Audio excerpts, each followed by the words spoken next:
খেলবো, ছেলে খাবে না।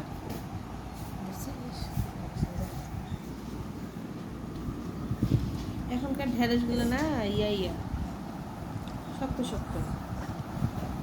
চাষি নুরু একটু পানি খাওয়া, একটু কোলে নেন, আমি একটু ডেলিভারি ওখানে যাই, এখন হবে ডেলিভারিটা। জামাই খাবো।